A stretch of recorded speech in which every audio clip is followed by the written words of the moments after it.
Video games are built on conflict. Whether it's obstacles, enemies, and whatever else, there's always something to overcome, and the biggest possible instance of that is war. Hi folks, it's Falcon, and today on gameranx, the war games of 2022 to look out for. Starting off at number 10, it's Isonzo, a World War I first-person shooter taking place on alpine peaks and idyllic towns in northern Italy. While the game doesn't exclusively take place in mountains, the mountain idea adds a lot of different tactical considerations and makes a fairly unique sounding game. As you know, we've seen a million World War I and World War II games, but in terms of footage, this one actually kind of succeeds in at least looking like something a little bit different. For one, it's very colorful, and as well as including some great recreations of Italian towns, it's part of a series of World War I games from developer M2H that plops you in different locations that require different approaches. Isonzo is coming to the PlayStations, the Xboxes, and PC summer 2022.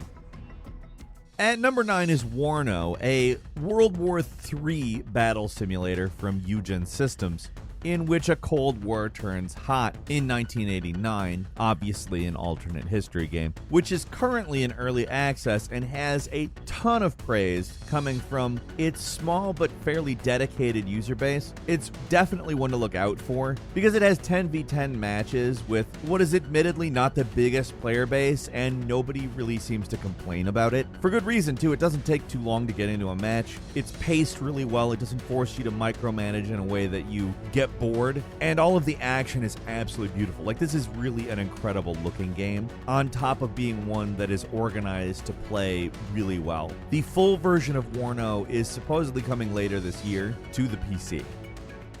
At number 8 is Dune Spice Wars, a highly stylized 4X real-time strategy that is getting a lot of praise for being like the most faithful Dune attempt at a video game. I've seen people call it kind of like Civilization in real time, and also obviously sci-fi fantasy. The goal is to win control over everything, and that's done by either diplomacy or a military campaign. It's really up to you. You pick one of the 4 factions, which if you're familiar with Dune, you will immediately be familiar with. And there's not a whole lot in the way of narrative currently. It's in early access, and they're focusing on the stuff that is basically important. The gameplay and the resource management, of course, which they get very correct. It has a lot of potential, and as they've been slowly dropping little narrative elements in, it starts to feel a little bit more like a lived-in universe. Like I said, Dune Spice Wars is in early access. You can play it right now on PC, and it continues to be expanded upon all the time.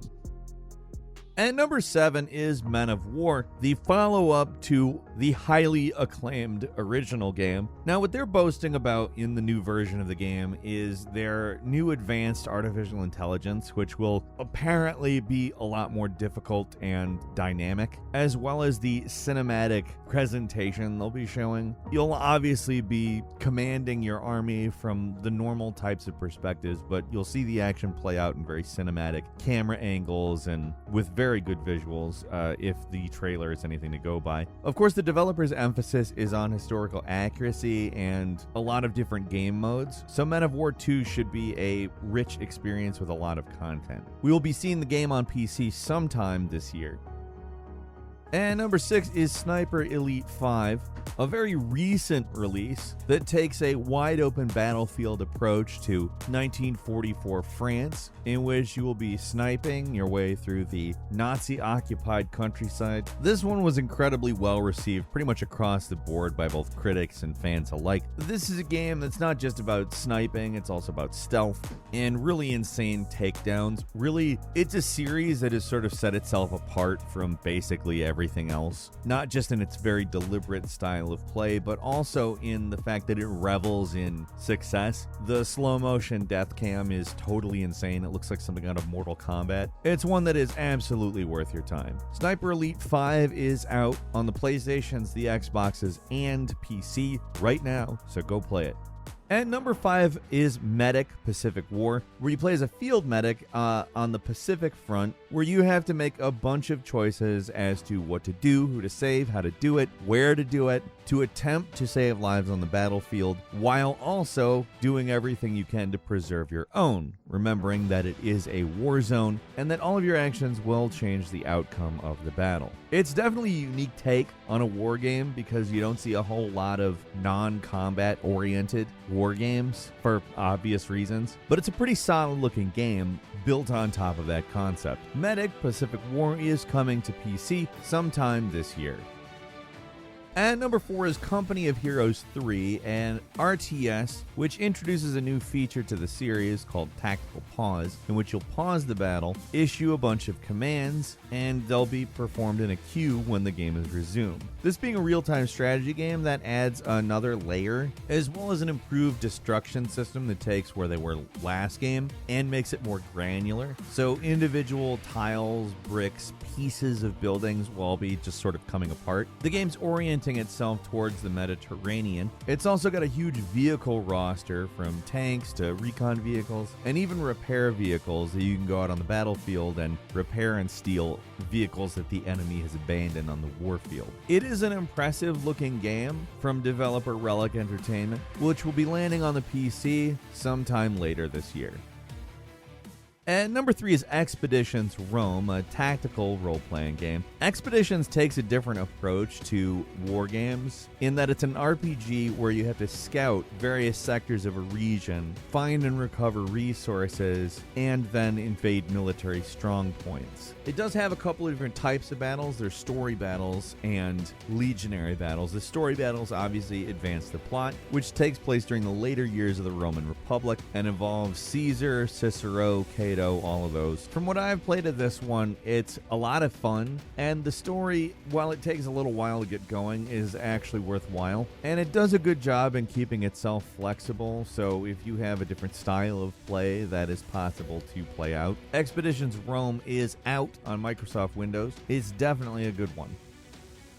And number 2 is Ratten Reich, a frankly surprising game. If I told you a good-looking RTS featuring anthropomorphic rats, mice, lizards, and roaches was on its way, I might sound like I'm talking about something totally off the wall, but that's exactly what this looks like. It features all of that and manages to have a lot of novel and frankly cool-looking mechanics like world destruction and a lot of customization of technique and units, as well as just a fairly unique setting for a war game. You don't usually see stuff like this. Its control scheme and its camera are some of the more interesting and maybe novel elements of it. It's something that looks different, and it makes total sense why for their trailer they didn't do something story oriented but rather showed gameplay. It's because it's intriguing. Ratten Reich is coming out on PC in September. And finally, at number 1 is Call of Duty Modern Warfare 2. Now, a few years ago, Activision Blizzard rebooted Call of Duty Modern Warfare. This is the sequel in this new rebooted timeline, and it's pretty exciting. We just got new gameplay footage of it, and it is a really tense, atmospheric mission on a cargo ship in the middle of a storm to prevent the launch of a missile. Just to be frank, this is an incredible looking game. I know we've all seen a million Call of Duty games at this point, but just to be frank, this one has done a great job utilizing the boat in a storm gimmick. Honestly, it reminded me of Metal Gear Solid 2 without really being anything like it. The fact that they've managed to create such a great thick narrative atmosphere without really having a narrative other than, hey, there's a missile, we gotta stop it, bodes very, very well for the immersion factor of the game. Honestly, next year they seemingly don't have a Call of Duty game coming out, so I think they're really wanting to leave a mark with this one. It shows that it's supposed to be a big release, and it's not easy to generate excitement, at least for me, in a Call of Duty game, but this trailer really did a good job of doing just that. Call of Duty Modern Warfare 2 is coming to PC, the Xboxes, the PlayStations, and it's coming on October 27th. we've got a couple of bonus games for you. First, Warhammer 40k Darktide, the 40k version of Vermintide that does orient itself a little bit more towards shooting, given Vermintide is such a melee-oriented game. It's not a shooter, but it does up that area a lot. That's coming to Xbox Series and PC on September 13th. War Hospital, which is a kind of combination field hospital simulator, as well as an isometric real-time strategy survival game. That's coming in Q4 of this year. Next is Lego Star Wars The Skywalker Saga. I mean, it's a war among the stars, obviously, but it's also a humorous take on these games that unfortunately has to include the 9th movie. Next is Regiments, a real-time tactics game set in Germany in 1989, followed by Starship Troopers Tehran Command, an RTS, and Diplomacy is Not an Option, also a strategy game. That's all for today. Leave us a comment. Let us know what you think. If you like this video, click like. If you're not subscribed, now's a great time to do so. We upload brand new videos every day of the week. Best way to see them first is, of course, a subscription, so click subscribe. Don't forget to enable notifications, and as always, we thank you very much for watching this video. I'm Falcon. You can follow me on Twitter at Falcon the Hero. We'll see you next time right here on gameranx.